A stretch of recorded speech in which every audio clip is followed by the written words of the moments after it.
फिर 1994 में क्या हुआ था, ऐसे में पीछे जाता जाऊँ, मान लो 10-10 साल पीछे जाऊँ, तो एक समय के बाद जो है ऐसे ही लाइफ टाइम का भी होता है। जैसे ये जन्म अगर ये पूरा हुआ तो मैं देखना चाहता हूँ कि शुरुआत ऐसे होती है कि जैसे मैं देखना चाहता हूँ कि मैं पिछले जन्म में मैं कहाँ था, जस्ट पिछला जन्म मेरा कहाँ था। हो सकता है पहले बहुत गलत कर्म करके आया हो, इस जीवन में जो है ना ये ठीक कर रहा, तो हमें लगता है कि ये आज ये ऐश कर रहा है, तो हमें लग रहा है कि इतने बुरे कर्म करने के बावजूद भी ऐश क्यों कर रहा है। अगर आप योलो वाले प्रिंसिपल में भी चल रहे हो, ठीक है यही लाइफ मिली है, मजे ले लो, फिर भी दुखी क्यों अगर ऐसा है तो? In spite of all your good efforts, why still are you crying? अंदर कहीं ना कहीं एक emptiness क्यों है?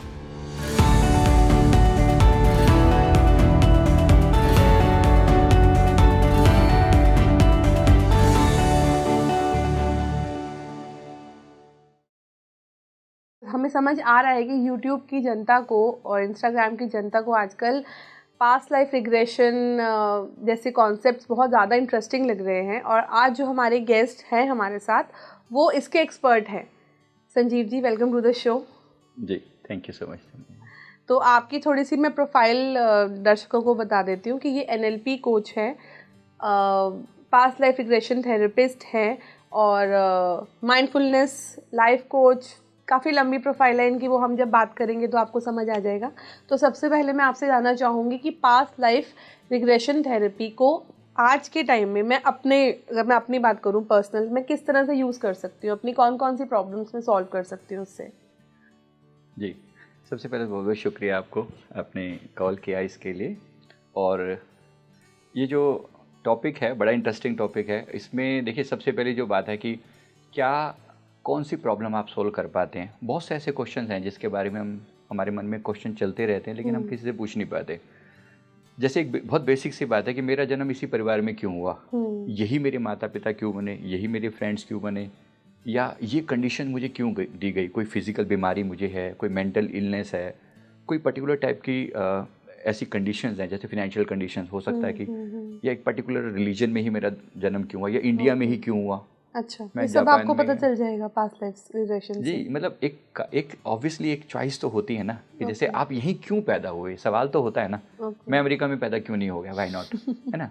हर इंसान के मन में सवाल आ सकता है। जी जी। तो इसका देखिए, इसमें क्या होता है कि सबसे पहले तो ये समझे कि आज की हमारी कौन सी समस्या है जिसका समाधान पास्ट लाइफ से पॉसिबल है। तो ये इसी टाइप की जो चीज़ें हैं जहां आप सवाल करते हो कि मेरे साथ ही हुआ तो हुआ क्यों, why did God this thing to me. Normally हम ये कह देते हैं गॉड ने ऐसा किया, पर गॉड ने आप ही के साथ क्यों किया, किसी और के साथ क्यों नहीं किया।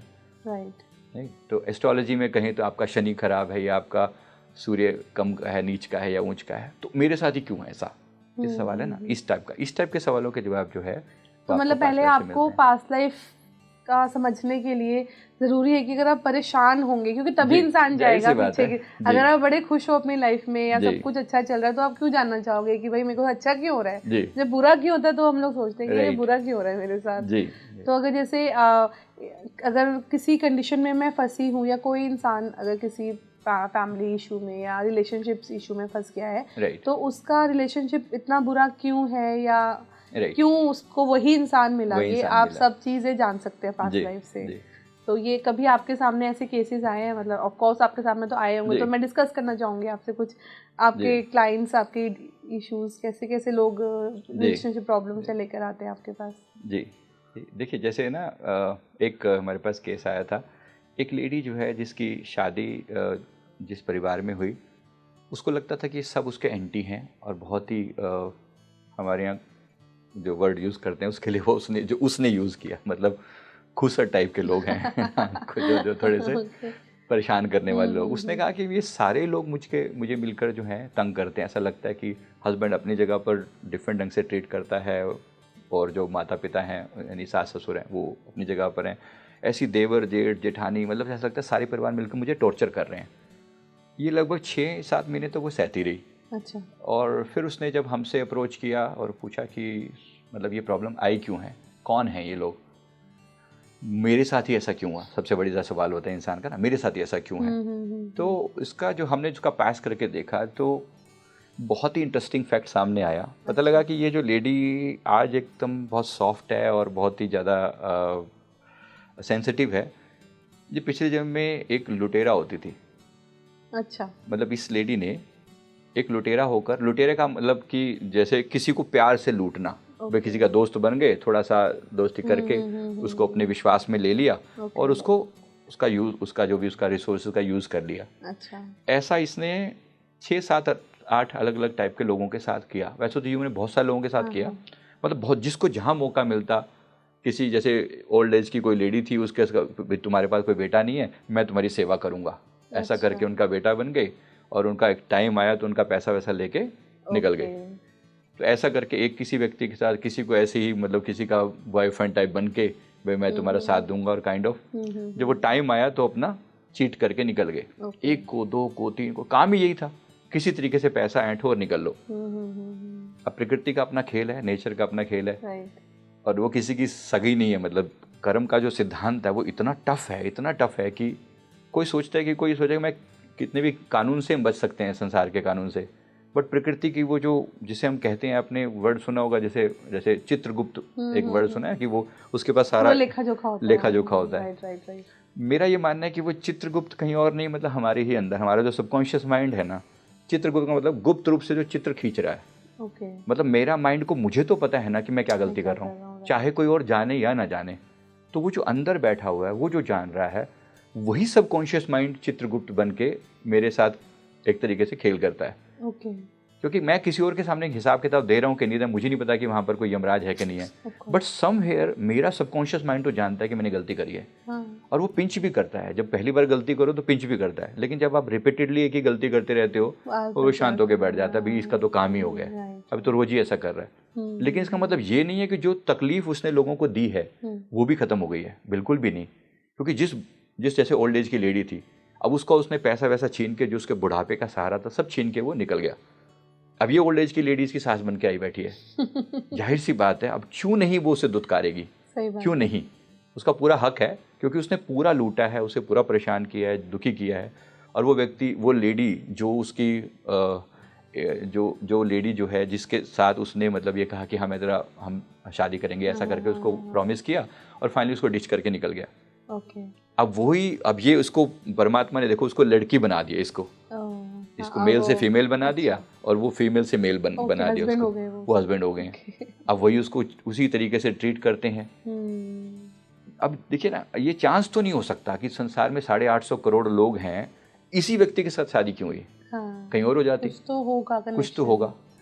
तो इसमें तो वो लोग, अगर हम इसको समझ रहे हैं, पास्ट लाइफ को समझ रहे हैं, तो हमें तो वो, जैसे आपने उस लेडी का एग्जांपल दिया, तो उस लेडी ने जान लिया अपनी थेरेपी करवा के कि ये सब ठीक है, लेकिन जो फैमिली उसकी थी उनको तो पता ही नहीं कि हम उनके साथ ऐसा क्यों कर रहे हैं, उसके साथ ऐसा क्यों कर रहे हैं, तो उनको नहीं लगता होगा कि मतलब हम कुछ गलत कर रहे हैं। नहीं, बिल्कुल ये उनको नहीं लगता होगा। लेकिन अब हमारे पास जो आया, ये तो क्लाइंट यही थी ना।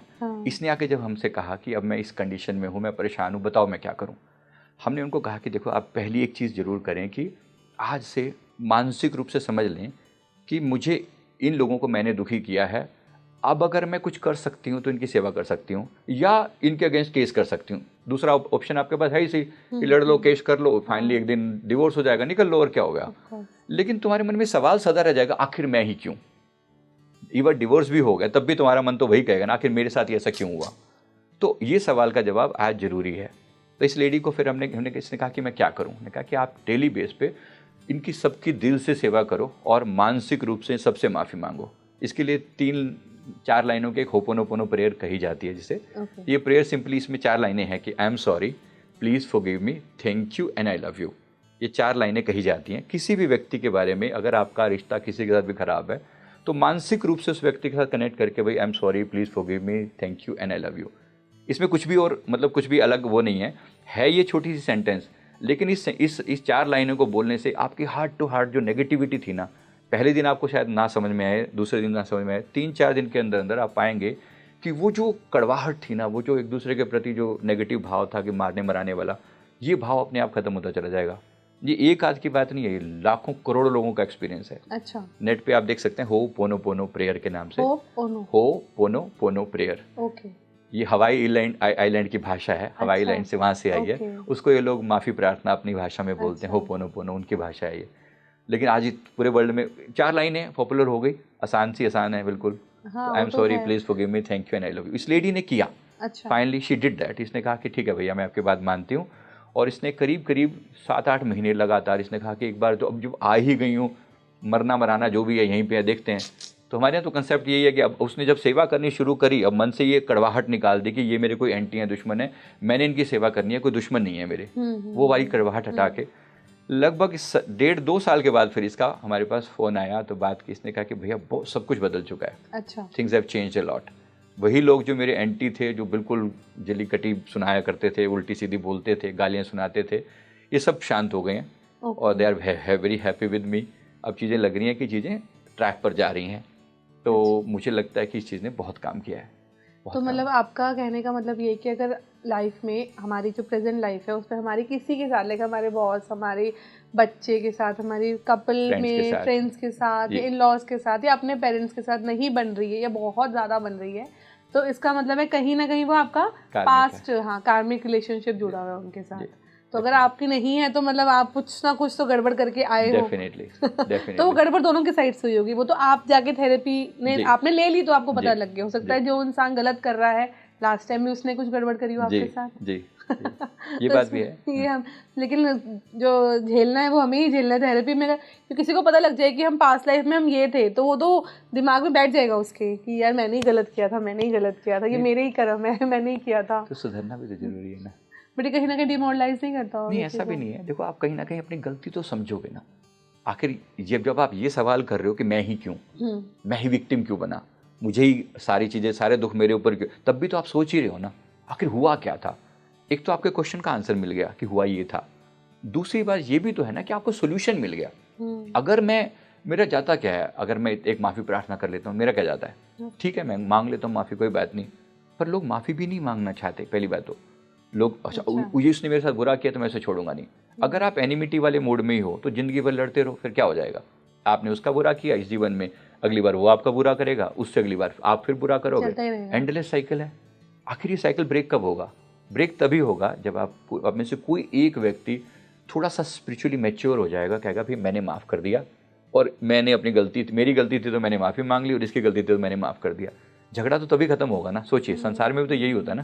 तो कई लोग कहते हैं कि जैसे जो लोग पास्ट लाइफ जैसी चीज़ों में बिलीव नहीं रखते हैं, जैसे कहते हैं one life, you live only once, पता चलता है योलो करके कि जैसे हमारी जनरेशन है वो मानते हैं कि यही जन्म है, जो मर्जी करो, अच्छा बुरा इसी जन्म में यही भुगतना है आपने। तो क्या ऐसा होता है? लाइक मैं ये जानना चाहूँगी कि जो इंसान आज गलत कर रहा है, बहुत अच्छी लाइफ जी रहा है, गलत करते करते लोगों को चीट कर रहा है, या कपल्स जैसे चीटिंग हो रही है, जो भी हो रहा है वो गलत करता जा रहा है, तो क्या उसके लिए उसको अगला जन्म क्या वेट करना पड़ेगा कि अगले जन्म में ही भुगतना, इस जन्म में तो मैं बड़ा फ्री हूँ? नहीं, ऐसा नहीं है। देखो, प्रकृति नेचर के साथ कैसा है कि कर्म का सिद्धांत जो मैंने देखा है ना, नेचर आपको ना एक दयालु पिता की तरह बहुत चांस देती है, माँ की तरह चांस देती है। बच्चे ने कोई गलती करी, माँ पहली बार तो क्या करेगी? पहली बार में थोड़ी उसको लताड़ देगी कि आज तो तुम, ऐसा नहीं है ना। प्यार से एक बार समझाएगी, नहीं बेटा ऐसे नहीं करना, चोरी कर ले आया, किसी का रबड़ चुरा रहा है, छोटी सी बात है। अब पहली बार में तो माता प्यार से ही समझाएगी ना माँ। दूसरी बार हो सकता है थोड़ा सा डांट के भी समझा दे, तीसरी बार हो सकता है थप्पड़ भी लगा दे, और चौथी बार कुछ और, मतलब कि सॉरी बोलो या कुछ करवाए। लेकिन जब बात समझ में नहीं आ रही, एक टाइम आपको दिया जाता है, नेचर भी हमें चांस देती है, शायद ये पर्सन इस बार सुधर जाए, माफ़ी मांग ले। क्योंकि ये जीवन जो है कॉम्बो है। इस जीवन में लगभग 50-50 का मतलब मामला है कि 50% आप पिछली चीज़ों को कैरी फॉरवर्ड कर रहे हैं और 50% आप नई चीज़ें भी कर सकते हैं। तो इस जीवन में इस व्यक्ति के ने ठीक ठाक कर्म किए हैं, लेकिन पीछे बहुत बुरे कर्म करके आया है। अच्छा। तो कहीं ना कहीं इसके पास हमें लगता है कि बढ़िया ऐश कर रहा है, बढ़िया ऐश कर रहा है। मतलब हो सकता है पहले बहुत गलत कर्म करके आया हो, इस जीवन में जो है ना ये ठीक कर रहा। तो हमें लगता है कि ये आज ये ऐश कर रहा है, तो हमें लग रहा है कि इतने बुरे कर्म करने के बावजूद भी ऐश क्यों कर रहा है, ऐसा हमारे मन में आ सकता है। पर ये डेफिनेट है, कर्म का सिद्धांत जो है ना इतना सटीक है, इसमें कोई मिस्टेक हो ही नहीं सकती। ये तो सुनते ही आए हैं ना कि जैसा कर्म करेंगे वैसा फल भुगतेंगे, पर ये फल तुरंत मिले ऐसा जरूरी नहीं। अच्छा। मैंने अभी किसी को थप्पड़ मारा और नेचर ने आके किसी ने मेरे को आगे पीट दिया। कई लोगों को एकदम इंस्टेंट भी मिलता है। इंस्टेंट भी मिलता है, बिल्कुल मिलता है। एकदम आज ने कुछ गलत किया था, मैं तो अपनी बात करूंगी, मैं कुछ गलत कर रही होंगी ना, तो मुझे पता लग जाएगा कि आज मेरे साथ कुछ होने वाला है जी। अगर मैंने मेट्रो में सीट नहीं दी किसी को, तो मुझे पता मुझे शाम को सीट नहीं मिलेगी। जी जी। जो लोग सेंसिटिव है ना, जो लोग सेंसिटिव हैं, जो पहली बार में समझ जाते हैं ना, नेचर उनको तुरंत देने का प्रयास भी करती है, शायद आप सेंसिटिव हो ना, कम से कम समझ रहे हो इस बात को कि मेरे से कुछ गलती हो रही है। बहुत से लोग ऐसे हैं जिनकी वो कॉन्शियसनेस जो है वो मर चुकी है, वो इतनी गलतियां कर चुके हैं, करते करते करते फिर एक हैबिचुअल हो जाता है। जैसे मैं आपको लुटेरे वाला एग्जांपल दिया, एक बार गलती करेगा तो कॉन्शियसनेस मना करेगी, नहीं नहीं गलत कर रहे हो, गलत कर रहे हो। फिर आप जब करते ही चले जाओगे, करते हुए ठीक है यार तुम जाओ करो, देखेंगे अगली बार देख लेंगे, हाँ अगली बार देख लेंगे, पैदा होंगे तब देखेंगे, अभी इस जन्म को तो सेट कर लें अपना। हाँ इस जन्म को तो वो योलो वाली जो है ना फिर लेकिन ये योलो सदा नहीं चलेगा ना। आखिर आप बेस प्रिंसिपल से नहीं चूक सकते, कितना भी कर लो। क्या आप जीवन की सारी कंडीशंस अच्छी हो गई हैं अगर आप योलो वाले प्रिंसिपल भी चल रहे हो? ठीक है यही लाइफ मिली है, मजे ले लो, फिर भी दुखी क्यों अगर ऐसा है तो? In spite of all your good efforts why still are you crying? अंदर कहीं ना कहीं एक एम्प्टीनेस क्यों है? मैं जापान में लगभग 6 साल रहा हूँ, वहाँ पर मतलब सब कुछ अच्छा है, अच्छी टेक्नोलॉजी, खूब पैसा कमा रहे हैं, सबसे ज़्यादा सुसाइड रेट जापान का है। बट वो तो बड़े हैप्पी रहते हैं, वो तो इकिगाई टाइप उनका जो बड़ा इकिगाई, वो सारी चीज़ें अच्छी हैं, लेकिन आप देखना सुसाइड रेट भी सबसे ज़्यादा है। अच्छा, कुछ साल भर के अंदर कोई 25,000, 30,000, 50,000 लोग सुसाइड करे जा रहे हैं। कर लेते हैं। एम्प्टीनेस इन लाइफ, खालीपन, कुछ है ही नहीं। हमारे पास तो स्ट्रगल है ना करने को, बहुत कुछ है, हम इंडियंस हैं तो एक स्ट्रगल वाली लाइफ है, तो कुछ कुछ लगता है कि अच्छा ये चीज़ें ठीक हो जाएंगी तो फिर सब कुछ अच्छा हो जाएगा, राइट? लास्ट में गुड़ी गुड़ी सी फीलिंग आती है। लेकिन जरूरी नहीं जिसकी लाइफ में सब कुछ मिल गया उसका एंड क्या। अमेरिका में सबसे ज़्यादा अगर कोई परेशानी है, यूएस करीब मैं 3 साल रहा हूँ, सबसे ज़्यादा परेशानी है तो मेंटल इलनेस है, सबसे ज़्यादा वही। फिजिकली सब ठीक ठाक है, शरीर अच्छा है, अच्छे कंफर्ट हैं, लेकिन फिर भी एक एम्प्टीनेस है जो खा जाती है बिल्कुल भी। किसका कौन टेक केयर करेगा? कोई प्यार करने वाला नहीं है, कोई समझने वाला नहीं है, किसी के साथ दो शब्द बोल पाए ऐसा कोई नहीं है, तो एम्प्टीनेस आखिर लेके कहाँ जाएगी? कर लो, अगर आपको इसी योलो वाली लाइफ में जाना है तो चले जाओ, मोस्ट वेलकम, कौन रोक रहा है? बट अगर आपके मन में कहीं ना कहीं वो कॉन्शियसनेस जिंदा है और वो सवाल करती है कि भाई मुझे कुछ तो करना है, लाइफ ऐसी नहीं है, there is something which I am missing, तो बेटर है कि उस समथिंग को सुना जाए। उसका आंसर कहीं ना कहीं तो है, कहीं ना कहीं है, प्रॉब्लम है तो अंदर ही है वो आंसर। आई थिंक अगर आप ढूंढना बाहर से क्या, आपको अंदर ही मिलेगा अपना। बिल्कुल बिल्कुल मिलेगा। तो मुझे एक और आपसे बात करते एक और चीज़ मतलब जानने की इच्छा हो रही है, क्या पास्ट लाइफ थेरेपी जो है, रिग्रेशन थेरेपी, ये मतलब मैं सिर्फ अपनी क्यूरियोसिटी को शांत करने के लिए भी देख सकती हूँ, या जब तक नहीं करना चाहिए, नहीं छेड़ना चाहिए आपको इस चीज़ को? नहीं, कुछ चीज़ों को देखना अच्छा है, पर आपका थोड़ा सा इमोशनली स्टेबल होना जरूरी है कि आप चीज़ों को एक्सेप्ट कर पाएं, भाई ये था तो था। अच्छा, फिर आप ये नहीं है कि भाई थोड़ा बहुत प्लस माइनस अगर कुछ होगा तो फिर झेल लेंगे, कोई बात नहीं। अच्छा। नॉर्मली ऐसा मतलब कोई वियर्ड चीज़ों पे नहीं जाते हम लोग। वियर्ड का मतलब ये है कि हम जब भी पास में जाते हैं ना, अब देखो एक पूरा आपने मान लीजिए 50, 60, 70 साल का जीवन जिया, मैं आपका पूरा जीवन थोड़ी देखूंगा। आपको एक पर्टिकुलर चीज़ का आंसर जानना है, भाई ये प्रॉब्लम मेरी लाइफ में आज आ रही है, मैंने क्या गड़बड़ करी थी जो ये प्रॉब्लम आ रही है, राइट? कुछ तो किया होगा ना, उसी से एक पर्टिकुलर चीज़ के जब आप पीछे जाते हो ना तो शॉर्ट में आंसर मिलता है कि हाँ ये था और ऐसा आपने ये किया था, उसकी वजह से आपके जीवन में प्रॉब्लम है, राइट? तो उसका ही फिर आंसर मिलता है, और फिर वो शॉर्ट आंसर से कम एक बात तो आपकी सेटिस्फाई हो जाती है। रही बात कि आपको डिटेल में जानना है ऐसा क्यों था, फिर एक अलग टॉपिक बन जाता है। तो मतलब अगर सब कुछ नॉर्मल चल रहा है, ओके चल रही है लाइफ, तो आपको ज़्यादा घुसना नहीं चाहिए। नहीं, ज़्यादा तो नहीं, जरूरी नहीं, मैं नॉर्मली तो नहीं कहता कि आप ऐसा करें इमोशनली, क्योंकि आप हिल जाओगे, क्योंकि आज आप क्या लाइफ चल रही है और लास्ट पता नहीं क्या ही होगा निकलेगा, राइट? नहीं, आपको बहुत समझना पड़ेगा उस चीज़ को। तो ये कहीं ना कहीं आकाशिक रिकॉर्ड्स की बात, सिमिलर टाइप की चीज़ है, सिमिलर टाइप, क्योंकि हमारे पास कुछ गेस्ट आते हैं तो वो मुझे कुछ बात करते हुए लग रहा है कि ये कहीं ना कहीं आकाशिक रिकॉर्ड की बात हो रही है। ये सिमिलर है, ऑलमोस्ट सिमिलर है, जो पॉइंट सेम है, क्योंकि सोल के जो रिकॉर्ड्स पड़े हैं वो सिमिलर हैं, तरीका अलग है, थोड़ा सा तरीका अलग है। हम हिप्नोसिस के द्वारा करते हैं और कोई भी व्यक्ति कर सकता है, कोई ऐसा नहीं कि कोई ऐसी सुपर पावर है कि जो मेरे पास है किसी और के पास नहीं है। हम सिखाते भी हैं, भाई ठीक है आके सीख लो, आप भी करवा सकते हो। नहीं, हिप्नोसिस से आप थोड़ा बहुत पीछे जा सकते हो, बट आपका ये लाइफ को छोड़कर एकदम पीछे जाना, मतलब, और हो सकता है आपका जन्म कितने टाइम बाद हुआ, नहीं, ये भी पॉसिबल है, ये कोई इतना मुश्किल नहीं है, ये भी हो सकता है। आजकल हमें टाइम पीरियड लगता है कि बहुत टाइम लगा होगा, ऐसा हमें लगता है, ऐसा कुछ बहुत मुश्किल नहीं होता। एक बार आपको वो कला समझ में आ गई ना कि ये होता है, ऐसे जाया जाता है, फिर इंस्टेंट हो जाए उसके बाद। जैसे मैं कहूँ कि मैं अपना अब से तीसरा जन्म पीछे का देखना चाहता हूँ कि 3 जन्म पहले मैं कहाँ था, क्या था, तो वो पॉसिबल है।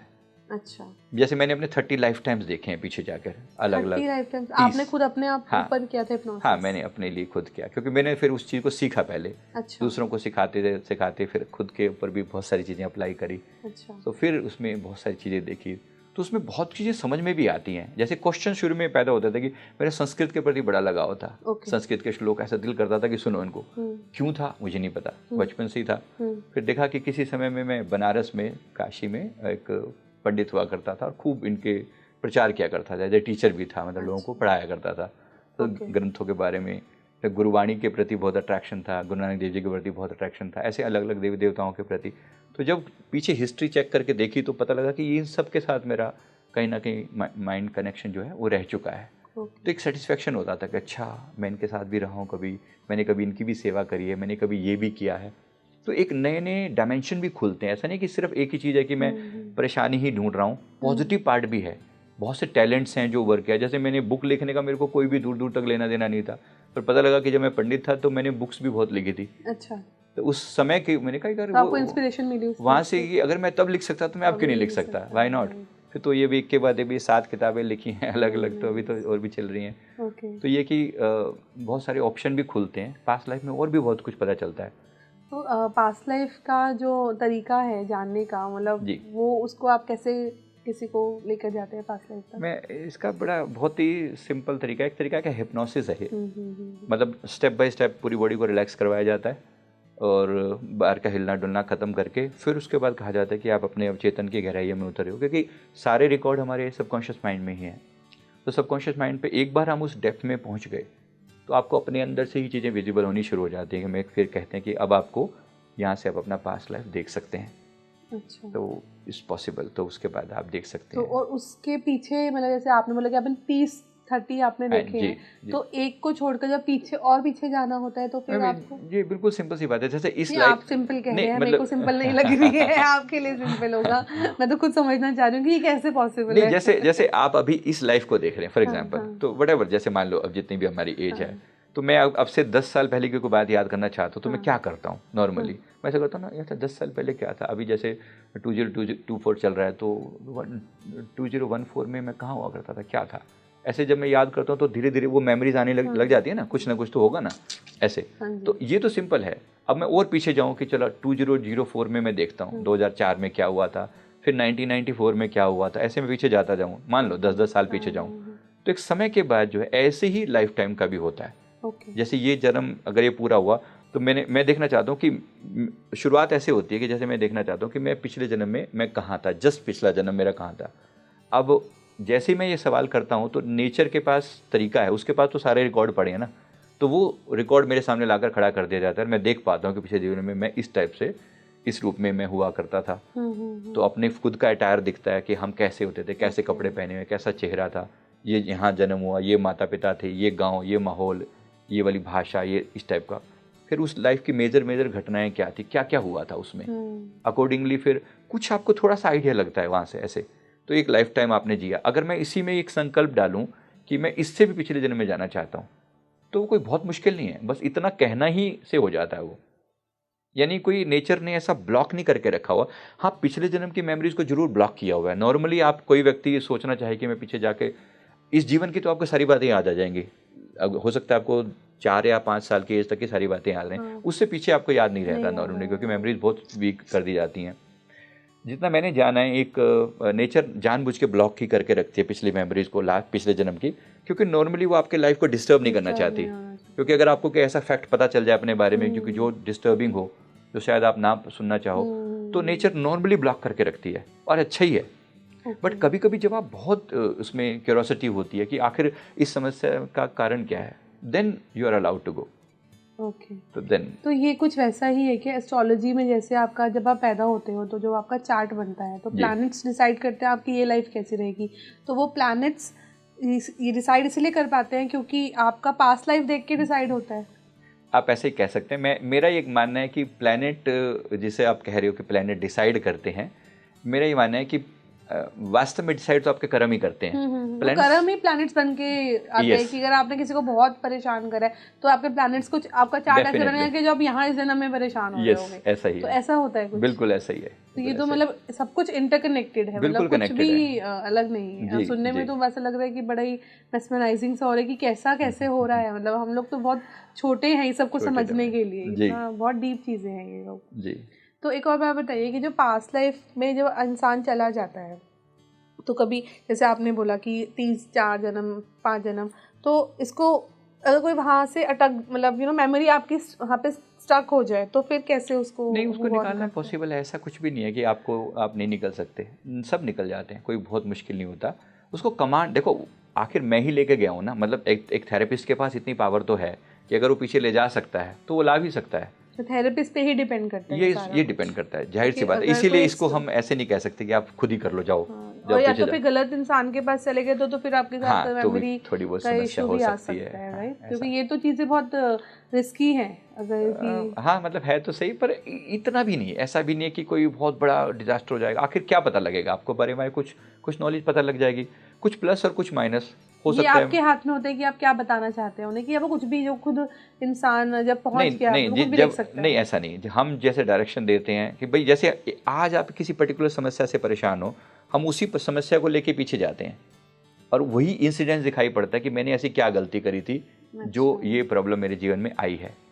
जैसे आज मैं डिप्रेशन में हूँ, अगर कोई व्यक्ति आके सीधा मुझसे पूछता है आखिर मेरे साथ ये घटना क्यों हुई, मेरी जैसे हो सकता है मदर एक्सपायर हो गई, तो आपने कहा कि मेरी मदर, किसी ने कहा कि मेरी मदर क्यों एक्सपायर होगी, इतनी जल्दी क्यों एक्सपायर होगी। अब हम पास जाके देखेंगे तो सिर्फ इसी पार्ट को देखेंगे हम, उसकी पूरी स्टोरी नहीं देखेंगे कि क्या हुआ था। भाई इस व्यक्ति ने ऐसे करके, हो सकता है तुमने पिछले जीवन में माँ की कदर नहीं की हो, कोई ऐसी घटना की हो कि तुमने अपनी माँ को होते हो बहुत गुस्सा किया हो, नाराज किया हो, या किसी तरीके से टॉर्चर किया हो। तो माँ ने कहा कि ठीक है, इस जीवन में जल्दी तुम्हारे जीवन से नहीं रहना तुम्हारे साथ, या कुछ ऐसा। तो ऐसा कुछ भी हो सकता है। तो हम एक छोटा सा इंसिडेंस ही दिखाते हैं, सारा नहीं दिखाते। हाँ जी, सारा तो दिखा ही नहीं सकते, दिखाने का क्या ही निकल देख लेगा जी। तो एक और चीज की, जैसे आप हस्बैंड वाइफ का रिलेशनशिप ही ले लेती हूँ मैं, कहते मैंने सुना है 7 जन्म साथ में रहते हैं, तो अगर आपका 30-40वां जन्म है तो क्या चेंज हो जाएगा पार्टनर? मैंने सुना है, आप हो सकता है गलत भी सुना हो। नहीं देखो, बड़ा फिल्मी है 7 जन्म वाला रिश्ता। 7 जन्म कहने की बात है। वैसे जो ये है ना, देखो हस्बैंड वाइफ वाला जो रिश्ता है, ये तो बहुत ज़्यादा ये बहुत ज़्यादा कार्मिक होता है, डीप कार्मिक है, गहरे वाला। जैसे अभी मैं सर को एक एग्जाम्पल बता रहा था कि जहाँ पर मतलब 2 लोग कभी फ्रेंड हुआ करते थे और लंबे समय तक बहुत अच्छी फ्रेंडशिप रही, बहुत खूब अच्छी फ्रेंडशिप रही। फिर समय के बाद कहीं बाहर निकले व्यापार करने के लिए, और फिर कहीं कोई पैसे वैसे का कोई खजाना कहीं मिल गया, और वहाँ देख के उनका मन डोल गया। उसमें से एक ने दूसरे को मार डाला कि भाई ये सारा खजाना मेरा हो जाए। जब तक दोस्ती थी तो खूब दोस्ती थी, एक सर्टेन टाइम पीरियड के बाद उसने उसको, अब ये दोस्ती की वजह से इन दोनों ने एक दूसरे के साथ प्रॉमिस किए हुए थे कि भाई हम साथ रहेंगे, ऐसा वैसा कुछ भी, तो नेचर ने इनको साथ दिया। लेकिन इस बार इनमें से एक को वाइफ और एक को हस्बैंड बना दिया। अच्छा, तो लड़ते भी रहो, अब इस समय में लड़ते भी रहो और साथ भी रहो। और वो क्योंकि उसने उसको मारा, तो वो लिटरली उसकी वाइफ जो है उसे इतना टॉर्चर करती है कि वो मरने जैसी स्थिति में पहुंच जाता है। मरता तो नहीं है, बट मरने जैसी स्थिति हो जाती है। वो इतना टॉर्चर करती है वाइफ को नहीं लगता कि मैं टॉर्चर करती हूँ, उसको नहीं लगता, उसके लिए बड़ी कॉमन सी बात है, क्योंकि उसने वो टॉर्चर सहा था, उसी को मारा गया था, उसी को मारा गया था। She was the victim. अच्छा, तो उसको जब मारा गया तो उसके मन में वो बैड मेमोरीज हैं कि इसको तो देखते ही ना, एक तरफ प्यार भी है, दोस्ती भी है, और एक तरफ गुस्सा भी है, नाराजगी भी है। हमने पता नहीं क्या क्या किया होगा ऐसे, क्वाइट पॉसिबल ना। ऐसी स्टोरी जब सुनते हैं तो लगता है बड़ा अजीब सा। हम सबकी लाइफ में ऐसा कुछ ना कुछ पार्ट रहा होगा ना, जरूर रहा होगा। एक व्यक्ति के साथ हमारा बहुत प्यार हो सकता है, उसी समय में ही दूसरे व्यक्ति के साथ बहुत दुश्मनी भी हो सकती है। देख मतलब रीजन नहीं होता कभी कभी दुश्मनी का या नापसंदगी का, कोई रीजन नहीं होता, बट कोई सामने आता, मन ही नहीं करता उसकी तरफ बात करने का, चिढ़ मचती है कि अब अगली बार ना मिले बस। क्यों ऐसा? ये भी हमारा कोई पास्ट लाइफ चल रहा होगा उनके साथ। डेफिनेटली।